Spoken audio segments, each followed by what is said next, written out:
So Quint Starkie, welcome to the Doghous. Thank you very much.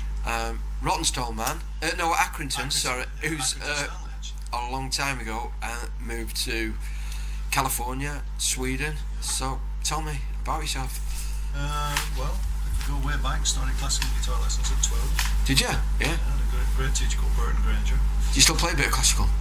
To be honest with you, I don't know. There's some nylon string on the album, but Yeah. I should do, but I don't. Yeah. But I do love it.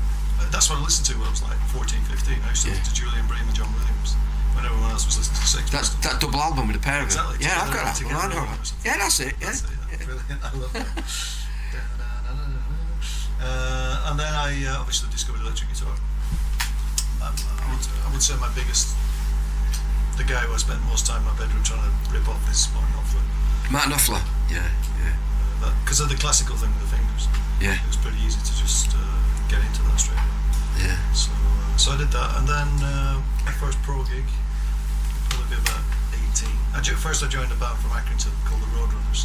Roadrunners. Used to play all the working men's clubs, Yeah. North East, North West. Like covers and stuff. Yeah. Yeah.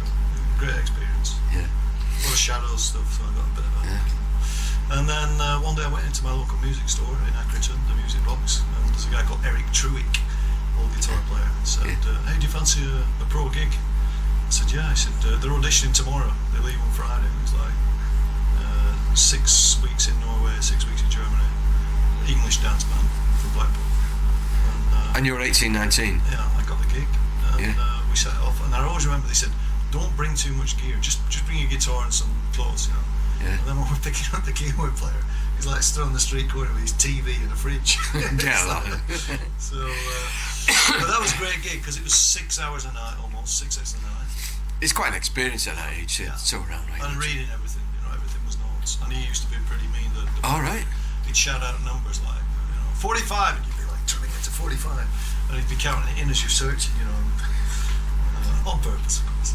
So I had one evening in Norway where the folder exploded.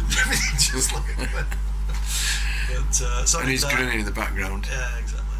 And then we went to Germany, and that was fun. Played at the American Embassy Club for like 6 weeks. Good experience. Reading. I wanted to be a session player, so that was part of the reason I took that gig, because I wanted to practice reading. And, was that around the ambition why you moved to California? Pretty much. Yeah. And we were on a boat actually in Norway. It was like an American millionaire type guy who sent drinks to the band and said, do you want to come out on my yacht tomorrow? And we all said, yeah, sure. It's so boring doing those gigs, six weeks in the same place. Yeah. And then he asked everybody, he said, so what's your dreams? What do you have for dreams in life?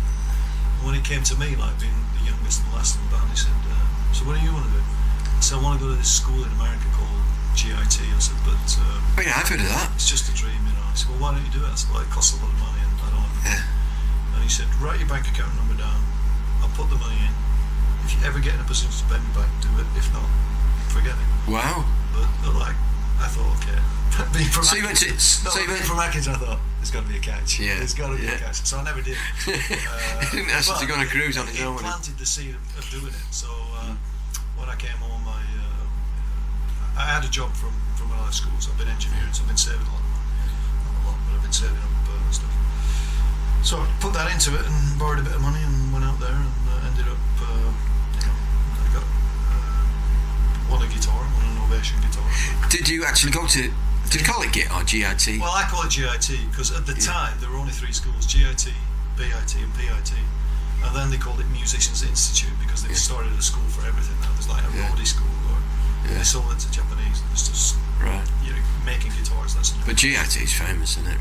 Yeah, I mean the teachers there were. I mean we Steve Lukather, Jay Gray, Alan Allsworth, all these guys came in and gave clinics. And I sat and jammed with Larry Colton.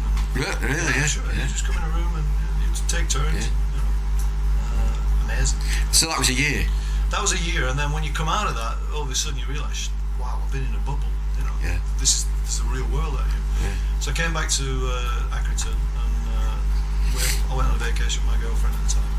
And then they called from LA and said, there might be a job opportunity. So I flew back, and there wasn't a job, but I made a job. I got a job, and then I started auditioning for bands. I got signed by 2 girls that work for William Morris as the next big thing from England.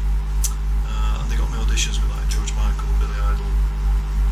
But I from a session background, I wasn't the kind of guy that dived all over the stage. So I remember when we were going to audition for Billy Idol, they said, come to my office early and we'll talk you through, you know. So I get there and they said, okay, go and stand over there. So, okay. And they said, right, show us your moves. Get lost. Yeah, show us your moves. I'm like, so you're like this? yeah, pretty much, yeah. But so that didn't work out. I mean, Steve Stevens, who I actually worked with and met a bit later, I did a thing. I helped him with Guitar World magazine.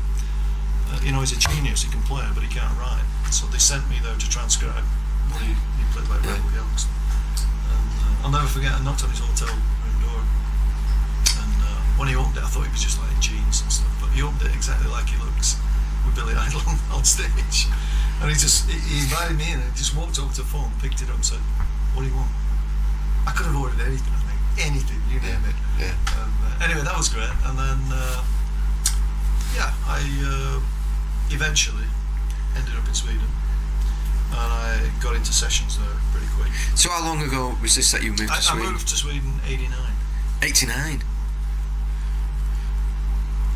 How's your Swedish? I got into sessions. How's your Swedish? It's great. I speak perfect. Oh, is it? Yeah. Sure. I've been there so long, so it's no big. Yeah. But I got into sessions early. I got into a band that was signed to Elektra. Yeah. And one of the guys that produced that was the session guy. And I said, hey man, how do you get into sessions here? He said, don't worry, I'll put in a call. And sure enough, the next day, a big producer called me. The first guy ever to have a list at #1 on Billboard, a Swedish song called, it's not a Swedish song, but it's Hooked on a Feeling.